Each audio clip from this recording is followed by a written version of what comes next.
ఆయన బిహేవియర్ చూస్తే నాకు చాలా చాలా చాలా భయం అనిపించింది. ఎందుకంటే ఏమో ఇంకా నాకైతే చాలా బాధ అనిపించింది, భయం కూడా అనిపించింది అనమాట. మొత్తానికైతే నాగమణి కంటే ఏడుస్తూనే ఉన్నారు. కానీ లాస్ట్‌కి అన్న విగ్గు పెట్టుకున్న సంగతి మనకైతే ఎవరికీ తెలియదు. లాస్ట్‌కి ఆయన పెట్టుకున్న విగ్గు తీసినప్పుడు నాకు నిజంగా చెప్తున్నాను ఫ్రెండ్స్, నాకైతే కళ్ళలో నీళ్ళొచ్చినాయి. ఫర్ ది ఫస్ట్ టైం నాకు మస్తు బాధ కూడా అనిపించింది అనమాట. ఎందుకంటే విగ్గు తీసేస్తే తన కెరియర్ ఏంది, తనకి 25 ఇయర్స్ తనకి హెయిర్ ఫాల్ అయిందంటే తను ఎంత స్ట్రగుల్ చేసి ఉంటాడో, ఎంత స్ట్రగుల్ అయి ఉంటాడో అని కొంచెం అయితే నాకు అనిపించిందండి. కానీ బాధ అనిపించింది, కొంచెం ఎక్కడో బాధ, చాలా బాధ అనిపించింది, కొంచెం కాదు చాలా బాధ అనిపించింది. ఎవరైనా నాగమణి కంటే అన్నకి సపోర్ట్ చేయాలనుకుంటే మాత్రం ప్లీజ్ ఇలా ఈ వీడియోకి ఒక చిన్న లైక్ చేసి, షేర్ చేసి, సబ్స్క్రైబ్ చేసుకోండి. గురించి తెలుసుకున్న తర్వాత కొంచెం అయితే బాధ అనిపిస్తుంది. ఎందుకంటే మనం కూడా హ్యూమన్ బీయింగ్ కాబట్టి మనకు బాధ అనిపిస్తుంది. అయితే మొత్తానికైతే ఈ విధంగా ఈరోజు నామినేషన్స్ అయితే అయిపోయినాయండి. నాగమణి కంటే నన్ను పిలిచి నువ్వు అనుకుంటున్నది ఏది కూడా జరగదు, నువ్వేం టెన్షన్ పడకని చెప్పేసి భరోసా ఇచ్చి పంపించేసిండు లోపలికి, అయితే బయటకైతే పంపించేసిండు. అండి అందరికీ, అందరు ఎలా ఉన్నారు, బాగున్నారా? నేనైతే బాగున్నాను, మీరు కూడా బాగుండాలని మనస్ఫూర్తిగా కోరుకుంటున్నాను. ఫ్రెండ్స్, ఈరోజు వచ్చేసి బిగ్ బాస్ సీజన్ 8లో ఎవరెవరు ఎట్లా నామినేషన్ చేసారు అంటే, నేను ఆల్రెడీ సగం మంది అయిపోయినారు, రిమైనింగ్ వాళ్ళు ఉన్నారు కదా, వాళ్ళు ఈరోజు చేశారు కదండి. అదే ఈరోజు అంటే నిన్న నైట్ ఎపిసోడ్లో చేశారు కదండి, దాని గురించి, తర్వాత ఎవరెవరు నామినేట్ అయ్యారు దాని గురించి, తర్వాత నామినేషన్ పాయింట్స్ ఏంటి, వేసిన వాళ్ళ పాయింట్స్ ఏంటి అనే దాని గురించి, మోస్ట్ ఇంపార్టెంట్ అండి మన మణికంఠ అన్న గురించి మాట్లాడాలనుకుంటున్నాను. ఈ 4 days నుంచి నేను అన్నని చూస్తున్నప్పుడల్లా అనిపిస్తుంది అనమాట, కొంచెం అగ్రెసివ్ ఎక్కువ ఉంది, కొంచెం అంటే ప్రతి దానికి కౌంటర్ ఇస్తూ మాట్లాడుతున్నాడు, తన యాటిట్యూడ్ అట్లా చూపిస్తున్నాడేమో అని చెప్పేసి అనుకున్నాను. బట్ తనకి యాటిట్యూడ్ ఉంది, లేదని కాదు, యాటిట్యూడ్ ఉంది అనుకునే వాళ్ళు మాత్రం నాకు ఖచ్చితంగా కామెంట్ బాక్స్లో కామెంట్ చేయండి. ఇప్పుడు మీరు మణికంఠని సపోర్ట్ చేసే వాళ్ళు ఎవరైనా ఉంటే కూడా ఈ వీడియోకి ఒక చిన్న లైక్ చేసి, షేర్ చేసి, సబ్స్క్రైబ్ చేసుకోండి. ఎందుకంటే నిన్న నాకైతే ఎపిసోడ్ చూసిన తర్వాత అయితే అందరికీ కూడా బ్యాక్గ్రౌండ్స్ ఉంటాయండి, అంటే అందరికీ కూడా వెనక చాలా చాలా బాధాకరమైనటువంటి అంటే ఏదో ఒకటి అయితే ఉంటుంది సిచ్యువేషన్. బట్ అవి మనము బిగ్ బాస్ హౌస్లోకి వచ్చినాక చూపించకూడదు అనుకుంటారు, కానీ మనకి ఎటువంటి సపోర్ట్ లేనప్పుడు ఏంటంటే అది ఆటోమేటిక్గా బయటపడిపోతాయి అన్నమాట. నన్ను ఎవరు అర్థం చేసుకోవట్లేదే అనే ఒక బాధతో కూడా చెప్పేసే అవకాశాలు చాలా ఎక్కువ ఉంటాయన్నమాట. అక్కడ నిన్న జరిగింది కూడా అదే అనమాట. యాక్చువల్లీ నాకు నాగమణికంఠ అన్న గురించి అయితే కంప్లీట్గా నెగిటివ్గా ఉండండి మైండ్లో, కానీ నా రాత్రి చూసినటువంటి ఎపిసోడ్తో నా మైండ్లో ఉన్న ఫ్యూజ్లు అయితే ఎగిరిపోయినాయి. బట్ అన్నకి హెల్త్ కూడా కొంచెం బాగాలేదేమో అనిపిస్తుంది.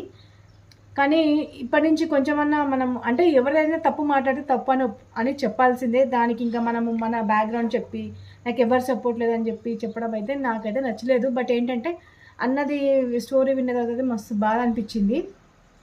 మీరేమనుకుంటున్నారో నా కామెంట్ బాక్స్లో కామెంట్ చేయండి. ఇంకా నేను ఏమాత్రం ఆలస్యం చేయను. నిన్న జరిగిన నామినేషన్లో ఫస్ట్ వచ్చేసి మణికంఠ అన్న గురించి కొంచెం అయితే లాస్ట్లో మాట్లాడుకుందామండి, ఓకేనా? సరే, నిన్నైతే ఆదిత్య ఓం అన్న వచ్చేసిరనమాట. వచ్చి పృథ్వీని తర్వాత శేఖర్ భాషని నామినేట్ చేసిరనమాట. అయితే శేఖర్ భాష అన్న చాలా లేజీగా ఉంటున్నారు, అందుకోసం అని చెప్పేసి నేను మిమ్మల్ని నామినేట్ చేస్తున్నా, మీరు యాక్టివ్గా ఉండట్లేదు అని చెప్పేసి శేఖర్ భాష అన్నని నామినేట్ చేసిరండి. తర్వాత పృథ్వీ ఏమో అంటే అందరితో కలవట్లేదు, అందరితో మింగిల్ అవ్వట్లేదు అని చెప్పేసి ఒక రీజన్ అయితే చెప్పారనమాట. అక్కడ కూడా కొంచెం మీరు హౌస్లో ఉన్న వాళ్ళకి రెస్పెక్ట్ ఇవ్వట్లేదు అన్నట్టు కొంచెం మాట్లాడాల్సి వచ్చింది. అట్లా ఇవ్వట్లేదు కాబట్టి నేను మిమ్మల్ని నామినేట్ చేస్తున్నా అని చెప్పేసి అన్నారు. తర్వాత ఏమంటారు, శేఖర్ భాషని అయితే చేసేసారండి. శేఖర్ భాషని తర్వాత పృథ్వీని అయితే చేసేసారు నామినేట్, ఎవరు మన ఆదిత్య ఓమన్న. తర్వాత సీత వచ్చింది. సీత వచ్చేసి ప్రేరణని బేబక్కని అయితే నామినేట్ చేసేసింది అనమాట. ప్రేరణకి చెప్తుంది అనమాట, ఎవరు సీత అంటుంది, నీకు ఈగో ఎక్కువ ఉంది అన్నందుకు, నాకు ఈగో ఎక్కువ ఉంది అని అన్నందుకు నేను నిన్ను నామినేట్ చేస్తున్నా ఇది అని ప్రేరణకు చెప్తుంది అనమాట సీత. నీకు ఈగో ఉంది అని మాట్లాడినందుకే నేను నిన్ను నామినేట్ చేస్తున్నా అంటే అది రాంగ్గా పోర్ట్రేట్ అయ్యింది అని చెప్పేసి మన ప్రేరణ తను ఎక్స్ప్లెనేషన్ ఇస్తుందన్నమాట. మొత్తానికైతే ప్రేరణని తర్వాత బేబక్కని అయితే నామినేట్ చేసిందండి సీత. తర్వాత ఇక్కడ ఏంటంటే బేబక్కది అయితే నార్మల్ అందరికీ ఫుడ్ విషయంలోనే ఆమెకి అంటే సరిగా టైంకి ఫుడ్ అదంతా చూసుకోవట్లేదని ఒక దాంతో బేబక్కని అయితే నామినేట్ చేసింది. తర్వాత విష్ణుప్రియ వచ్చింది. విష్ణుప్రియ వచ్చేసి శేఖర్ భాషని తర్వాత సోనియా ఆకులని అయితే నామినేట్ చేసేసింది అనమాట. శేఖర్ భాష అన్న సేమ్ రీజను, ఎవరితో అంటే ఏదో లేజీగా ఉంటున్నారు, పడుకుంటున్నారు అనే ఒక సిలీ నామినేషన్ అయితే చేసేసింది అనమాట. తర్వాత వచ్చేసి సోనియా ఆకుల ఆమెనేమో బేబక్క గురించి నువ్వు రాంగ్గా పోర్ట్రేట్ చేస్తున్నావు, ఆమె గురించి నువ్వు మాట్లాడుతున్నందుకే నేను నామినేట్ చేసిన అని చెప్పేసి ఆమెతో మాట్లాడే పద్ధతి నాకు నచ్చలేదని చెప్పేసి నామినేట్ చేసింది. ఇంకా మొత్తానికి అయితే ఫ్రెండ్స్ ఇక్కడ వచ్చేసి ఆదిత్య హోమన్న చేసినప్పుడు ఇక్కడ సేవ్ చేసిన పృథ్వీని సేవ్ చేశారు. శేఖర్ భాష అన్ననేమో నామినేట్ చేసిరు అనమాట. తర్వాత అభయ్ నవీన్ వచ్చిండండి. అభయ్ నవీన్ వచ్చిన తర్వాత ఫస్ట్ నాగమణికంఠని నామినేట్ చేసిండ్రు. నాగమణికంఠని నామినేట్ ఏ విషయంలో చేసిండంటే, స్టార్టింగ్ వచ్చిన రోజు ఏమైందంటే అసలు అక్కడ వచ్చిన డైరెక్టర్ వచ్చారు కదండి, ఆ డైరెక్టర్ జస్ట్ ఫ్రాంక్ చేస్తేనే నువ్వు బయట తర్వాత చూసుకుందాం అన్నావు. ఇక్కడ ఏం జరుగుతుందని చెప్పి నువ్వు చూసుకుందామని అన్నావు అనే ఒక విషయం గురించి మాట్లాడి నువ్వు అందరినీ చూసుకుంటా అన్నందుకు నేను నిన్ను నామినేట్ చేస్తున్నా. అసలు మన గురించి అప్పటికి మనం ఎవరు ఏంది ఏం కథ అనేది ఏం తెలియదు, నువ్వు చూసుకుంటా అని ఎలా అన్నావు అని చెప్పేసి అందుకోసమే నామినేట్ చేస్తున్నా అని ఒక మంచి రీజన్ పాయింట్ అయితే చెప్పిందండి. చెప్పగానే అందరూ క్లాప్స్ కొట్టేసిండ్రు, హౌస్లో ఉన్న వాళ్ళందరూ కూడా. తర్వాత బేబక్కని అయితే నామినేట్ చేసిండ్రు అనమాట. బేబక్క కష్టపడి నన్ను అన్ఫిట్ అన్నందుకు నామినేట్ చేస్తున్నా. ఇదేందో కామెడీ అనిపించింది నాకు కూడా. నేను ఎంత కష్టపడుతున్నా కానీ నన్ను అన్ఫిట్ నువ్వు అన్నందుకు నేను నామినేట్ చేస్తున్నా బేబక్క అని చెప్పేసిండ్రు. ఇక్కడ వచ్చేసి యష్మి గౌడ ఉరుక్కుండా వచ్చేసి నాగమణికంఠను నామినేట్ చేసేసిందండి. తర్వాత మన బేబక్కని సేవ్ చేశారనమాట. తర్వాత ప్రేరణ వచ్చిన తర్వాత నాగమణికంఠను అయితే నామినేట్ చేసింది. తర్వాత అదే అండి, పాస్ట్ గురించి నువ్వు అసలు హౌస్లో మాట్లాడొద్దు, అందరికీ కూడా పాస్ట్లు ఉంటాయి, నువ్వు ప్రతిదానికి అది ముందు పెట్టి నువ్వు మాట్లాడుతున్నావు, అది మాకు నచ్చలేదు, అందుకే నేను నామినేట్ చేస్తున్నా అని చెప్పేసింది అనమాట. తర్వాత సోనియా అక్కని చేసింది. సోనియా అక్క ఎందుకంటే నీ గురించి నువ్వు మాట్లాడుకో, పక్కన గురించి నీకు ఎందుకు అన్నట్టు, ఎందుకు మాట్లాడుతున్నావు నువ్వు, నబీ గురించి మాట్లాడుతుంది కదండి, నబీలన్న కోసం మాట్లాడింది కదా ఆ రోజు చీఫ్ సెలెక్ట్ చేసేటప్పుడు, అదేందో నీ గురించి నువ్వు పోరాటం చేయి, వేరే వాళ్ళ గురించి నీకు అవసరం లేదు, నీ గేమ్ నువ్వు ఆడుకో అన్నట్టు ఇండైరెక్ట్గా చెప్పేసింది అనమాట. అందుకోసం నేను నామినేట్ చేస్తున్నా అంటే ఇక్కడ పెద్ద రచ్చ అయిందండి. ప్రేరణ నామినేషన్ చేసేటప్పుడు పెద్ద రచ్చ అయిందనమాట. అసలు ఆ రచ్చంగా అయితే పీక్స్లోకి వెళ్ళిపోయింది.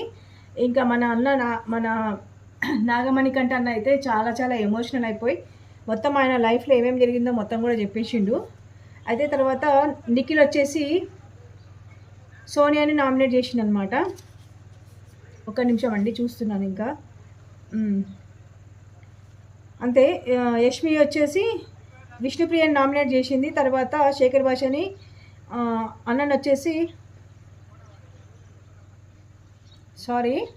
నిఖిల్ వచ్చేసి సోనియాని నామినేట్ చేసేసిండు అనమాట. ఇక్కడ ఎవరు చేసినప్పుడు అంటే మన ప్రేరణ చేసినప్పుడు సోనియాని నామినేట్ చేసి నాగమణికంఠని సేవ్ చేసిరండి ఇక్కడైతే. తర్వాత మన విష్ణుప్రియ అక్క వచ్చింది. విష్ణుప్రియ అక్క వచ్చి ఏం చేసిందంటే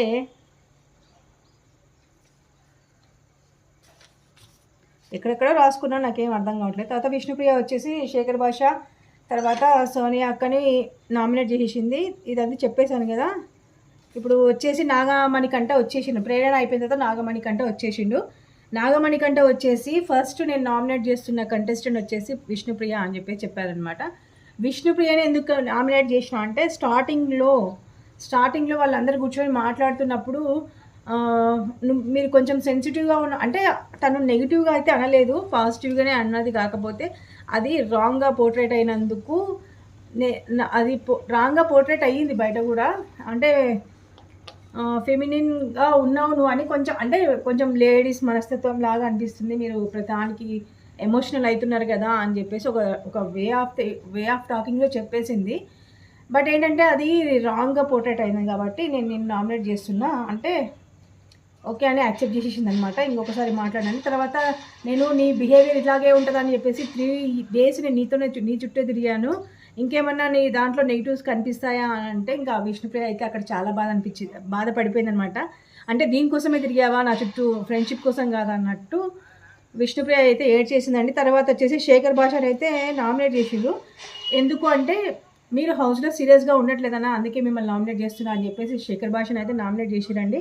మొత్తానికి అయితే నామినేషన్ ఘనకార్యం అయితే అయిపోయింది. అయితే దీంట్లో వచ్చేసి యష్మి వచ్చి విష్ణుప్రియని నామినేట్ చేసి శేఖర్ భాషని సేవ్ చేసిరు అనమాట. అయితే ఇక్కడ నామినేషన్స్ అన్నీ అయిపోయినాయి. నామినేషన్లో ఉన్న వాళ్ళు ఎవరెవరు అంటే మన బెజవాడ బేబక్క నామినేషన్లో ఉన్నారు. తర్వాత సోనియా ఆకుల అయితే నామినేషన్లో ఉన్నారు.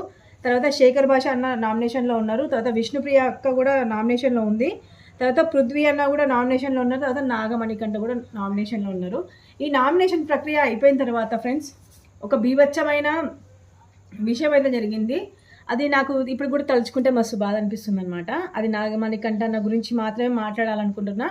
అసలు యాక్చువల్లీ ఇప్పుడు నాకు వీడియో చేయాలని కూడా అనిపిస్తలేదు. నిన్న జరిగినది నేను కొంచెం సెన్సిటివ్ అండి. నాకేంటంటే అట్లాంటి కొన్ని సీన్స్ చూడాలన్నా కానీ కొంచెం భయం వేస్తుంది. కాకపోతే నిన్న చాలా గుండె గట్టి చేసుకొని మరి చూసిన. ఇన్ని రోజులు మనము ఆయనని హేట్ చేస్తున్నాం, బట్ ఆయన లైఫ్లో చాలా చాలా బాధాకరమైన థింగ్స్ అయితే జరిగినాయి, అంటే బాధాకరమైన విషయాలు అయితే జరిగినాయి. అవి ప్రతి ఒక్కరి విషయంలో ప్రతి ఒక్కరికి నాకు కూడా ఉన్నాయండి. ఇప్పుడు నాకు కూడా ఉన్నాయి. హౌస్లో వచ్చిన ప్రతి ఒక్క హౌస్మెంట్కి కూడా ఇలాంటి సిచ్యువేషన్స్ ఉండే ఉంటాయి. కాకపోతే ఏంటంటే అన్న తీసుకోలేకపోతున్నారు అనమాట. నాగమణికంట అన్న తీసుకోలేకపోతున్నారు. దాంట్లో నిన్న ఆయన బిహేవియర్ చూస్తే నాకు చాలా చాలా చాలా భయం అనిపించింది. ఎందుకంటే ఏమో ఇంకా నాకైతే చాలా బాధ అనిపించింది, భయం కూడా అనిపించింది అనమాట. మొత్తానికైతే నాగమణికంట ఏడుస్తూనే ఉన్నారు. కానీ లాస్ట్కి అన్న విగ్గు పెట్టుకున్న సంగతి మనకైతే ఎవరికి తెలియదు. లాస్ట్కి ఆయన పెట్టుకున్న విగ్గు తీసినప్పుడు నాకు నిజంగా చెప్తున్నాను ఫ్రెండ్స్, నాకైతే కళ్ళలో నీళ్ళు వచ్చినాయి. ఫర్ ది ఫస్ట్ టైం నాకు మస్తు బాధ కూడా అనిపించింది అనమాట. ఎందుకంటే విగ్గు తీసేస్తే తన కెరియర్ ఏంది, తనకి 25 years తనకి హెయిర్ ఫాల్ అయిందంటే తను ఎంత స్ట్రగుల్ చేసి ఉంటాడో, ఎంత స్ట్రగుల్ అయి ఉంటాడో అని కొంచెం అయితే నాకు అనిపించిందండి. కానీ బాధ అనిపించింది, కొంచెం ఎక్కడో బాధ, చాలా బాధ అనిపించింది, కొంచెం కాదు చాలా బాధ అనిపించింది. ఎవరైనా నాగమణికంట అన్నకి సపోర్ట్ చేయాలనుకుంటే మాత్రం ప్లీజ్ ఈ వీడియోకి ఒక చిన్న లైక్ చేసి షేర్ చేసి సబ్స్క్రైబ్ చేసుకోండి.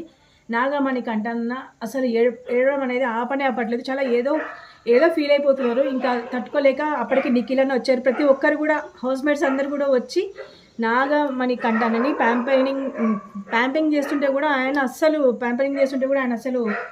అసలు ఇంకా మనలోకి రావడం లేదనమాట. ఇంకా మొత్తానికి అయితే బిగ్ బాస్ అయితే ఆయనను పిలిచి కూర్చోబెట్టి ఏంటి ప్రాబ్లం అని సునాయాసంగా అడిగేసిరు అనమాట. అడిగిన తర్వాత నాగమణికంట అనేది చెప్పిండనమాట, నేను ఏం చేయాలో నాకు అర్థం కావట్లేదు అని చెప్పేసి. అక్కడ కూడా ఆయన ఏడుస్తూనే ఉన్నారు. కానీ నాకైతే ఏడవడం అనేది యాక్టింగ్ అయితే కాదండి, చాలా చాలా బాధపడుతున్నారు. బట్ ఇవన్నీ కూడా మనం వచ్చే ముందే బిగ్ బాస్ హౌస్లో అసలు చూపించకూడదని నేను అనుకుంటున్నాను. ఎందుకంటే సింపతితో అయితే ఎవరు రాకూడదు. సింపతి వర్డ్స్ పడతాయి కొన్ని రోజులు మాత్రమే పడతాయి, ఎప్పటికీ పడవు కదా. కాబట్టి సింపతితో అయితే ఎవరు ఉండకూడదని నా ఉద్దేశం. ఎందుకంటే కానీ నాగమణికంట నా గురించి తెలుసుకున్న తర్వాత కొంచెం అయితే బాధ అనిపిస్తుంది. ఎందుకంటే మనం కూడా హ్యూమన్ బీయింగ్ కాబట్టి మనకు బాధ అనిపిస్తుంది. అయితే మొత్తానికైతే ఈ విధంగా ఈరోజు నామినేషన్స్ అయితే అయిపోయినాయండి. నాగమణికంటనని పిలిచి నువ్వు అనుకుంటున్నది ఏది కూడా జరగదు, నువ్వేం టెన్షన్ పడకని చెప్పేసి భరోసా ఇచ్చి పంపించేసిండు లోపలికి, అయితే బయటకైతే పంపించేసిండు. మళ్ళీ ఈరోజు జరగబోయే ఎపిసోడ్లో ఏం జరుగుతుంది అనేది తెలియదు. మొత్తానికైతే నాగమణికంట అన్నకైతే సపోర్ట్ చేద్దామని అనుకుంటున్నాను. నేనైతే ఇమీడియట్లీ అన్నకైతే నిన్న సపోర్ట్ చేసేసిన, నా ఓటు అన్నకేసేసి సపోర్ట్ చేసిన. కానీ నా ఫేవరెట్ కంటెస్టెంట్ వచ్చి శేఖర్ భాష అన్న, కానీ ఎందుకో బాధ అనిపించేసి నేనైతే వేసేసిన అండి. నెక్స్ట్ టైం నేను శేఖర్ భాష అన్నకి వేస్తా. అన్న ఎక్కడికి పోడు, అన్న హౌస్లోనే ఉంటారు, ఇద్దరు కూడా హౌస్లోనే ఉంటారు, ఉండాలనే కోరుకుందాం మనస్ఫూర్తిగా. ఎందుకంటే తను బయటికి వెళ్తే కూడా సిచ్యువేషన్స్ వేరేలా ఉంటాయి. నాగమణికంట అన్న వెళ్ళడు, 100% వెళ్ళరు. కానీ బిగ్ బాస్ సీజన్, నేను చెప్తున్నాను చూడండి, బిగ్ బాస్ సీజన్ 8లో ఫస్ట్ ఎలిమినేషన్ అయ్యేది ఎవరు అని అనుకుంటే ఫస్ట్ ఇద్దరు ఛాన్సెస్ ఉన్నాయి. ఒకటి బేబక్క, తర్వాత సోనియా. వీళ్ళిద్దరిలో ఎవరో ఒకరు మాత్రం అవుట్ అవుతారు. కానీ సోనియా అయితే వెళ్ళదు, ఖచ్చితంగా బెజవాడ బేబక్క అయితే వెళ్తుంది అని నా ఒపీనియన్ అండి. ఎవరు కూడా నాకు చెప్పలేదు, నా ఒపీనియన్ అనమాట. నా ఒపీనియన్ మీతో షేర్ చేసుకోవడంలో తప్పలేదు కదా. బేబక్క ఫస్ట్ ఎలిమినేషన్ అని నేను అయితే అనుకుంటున్నాను. చూద్దాం, వెయిట్ అండ్ సీ. సండే రోజు వరకు వెయిట్ అయితే చేయాల్సిందే. ఖచ్చితంగా అయితే బేబక్కనే ఈసారి ఫస్ట్ ఎలిమినేషన్ అయితే బేబక్కనే నేను అనుకుంటున్నాను. ఓకేనా ఫ్రెండ్స్, ఇదనమాట ఈరోజు నా బ్లాగ్. ఒకవేళ మీకు నచ్చితే లైక్ చేయండి, లేదంటే నచ్చకపోతే దండం పెట్టండి. ఓకేనా, మరొక ఈరోజు జరగబోయే ఎపిసోడ్ గురించి రేపు మాట్లాడుకుందాం. అయితే దీని తర్వాత నేను వచ్చేసి మీకు ఒక మంచి ఇన్ఫర్మేషన్ వీడియో అయితే చేస్తున్నాను. బిగ్ బాస్ సీజన్ 8లో వచ్చిన కంటెస్టెంట్స్కి రెమ్యునరేషన్ ఎంత అనేది నెక్స్ట్ వీడియో వస్తుంది అనమాట. దానికోసం వెయిట్ చేయండి. ఓకేనా, thank you so much for watching. Bye bye.